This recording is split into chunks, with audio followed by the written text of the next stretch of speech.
សង្ខារមិនទៀងវាយោបបោករស័ព្ទពពកចន្ទ្រារះមកបំភ្លឺផែនដីកូនបានរស់មកនៅលើលោកី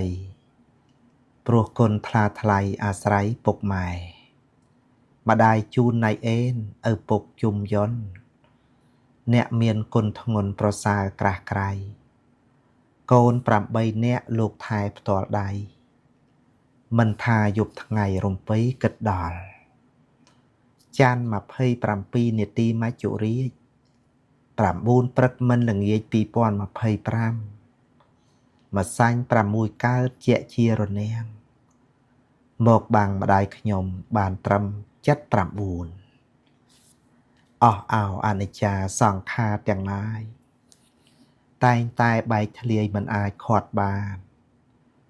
ដូចនេះអ្នករស់ចូលកុំខកខានសាងបុណ្យសិលទានជាស្ពានផុតទុក្ខ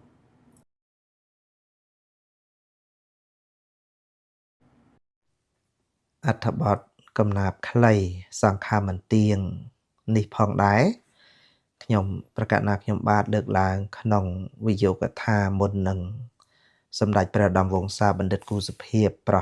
ប្រទាននៅព្រះធម្មវិសេសទេសនាក្នុងពិធីបុណ្យតក្កិណានុប្បទានខួបគម្រប់7ថ្ងៃដើម្បីឧទ្ទិសកុសលជូនដល់អ្នកម្ដាយគឺឧបាសិកាជូនណៃអេនដែលអ្នកម្ដាយក្មេករបស់ខ្ញុំគាត់ធ្វើមរណភាពទៅនៅថ្ងៃច័ន្ទ6កើតខែខែកដិកឆ្នាំម្សាញ់សព្វស័កពុទ្ធសករាជ2569ត្រូវនៅថ្ងៃទី27ខែតុលាឆ្នាំ2025វេលាម៉ោង9ព្រឹកក្នុងជន្មាយុ79ឆ្នាំដោយរោគាពាធហើយក្នុងកម្មវិធីបុណ្យនេះផងដែរគឺមានការចូលរួមយ៉ាងច្រើនពីពុកម៉ែបងប្អូនអ៊ំពូមីងបាសកបាសិការួមទាំងប្រសង់ផងដែលលោកទទួលការនិមន្តពីទានាធិបតីសម័យម្ចាស់បុណ្យនឹងគឺថាដោយទឹកបតីអនុគ្រោះនឹងឲ្យទាំង4ថ្ងៃមានធម្មទេសនាពេលល្ងាចរាល់ថ្ងៃការស្វាត់ជ័យពធរាល់ព្រឹកហើយទទួលអាហារបាយទឹកនឹងគឺថា3ពេលពេញលេញកម្មវិធីដង្ហែតាំងពីរោងបន់ទៅផ្ទះបន់ទៅផ្សារព្រែកសណ្ដែកទៅដល់វត្តកោងទន្លេច្រើនគីឡូដែរអ្នកខ្លះស្មើជើងអ្នកខ្លះជិះកង់អ្នកខ្លះជិះម៉ូតូអ្នកខ្លះរថយន្តនឹងគឺចូលរួមដោយចូលរួមចំណែកជាមួយសេចក្តីល្អដែលអ្នកម្ដាយក្មេករបស់ខ្ញុំកណាខ្ញុំបាទតែងតែធ្វើសេចក្តីល្អរួមទាំងក្រុមគ្រួសារមានលោកឪពុក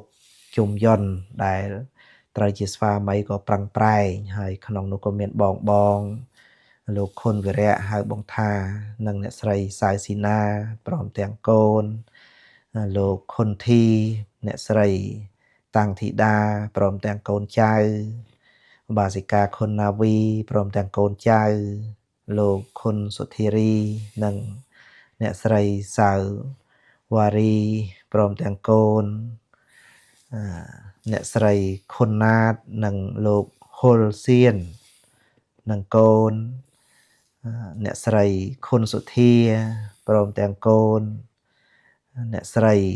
ខុនសុភាពហ្នឹងហើយបាសិកាកោសក់បូជានឹកដល់គុណម្ដាយហើយរួមទាំងខ្ញុំកណាខ្ញុំបាទវងតននិងផងដែរដែលបានចូលរួមចំណែកសាងសេចក្តីល្អ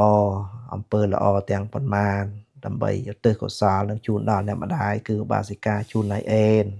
សូមឲ្យអ្នកម្ដាយបានទៅកាន់សុគតិភពជាភ័យយោភាពកុំបីខានឡើយ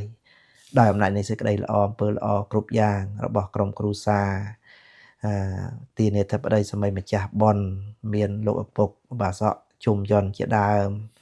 សូមប្រគេនចំណែកបុណ្យកុសលនិងជូនបុណ្យកុសលដល់ព្រះកណាជាម្ចាស់គ្រប់ព្រះអង្គបងប្អូនប្រុសស្រីលោកអ៊ំលោកតាលោកយាយពូមីងកូនក្មួយទាំងអស់សូមបានចំណែកបុណ្យកុសលហើយបានសេចក្តីសុខនិងបានជាបច្ច័យរួចផុតចាកទុក្ខកុំបីអខានឡើយសូមអនុមោទនា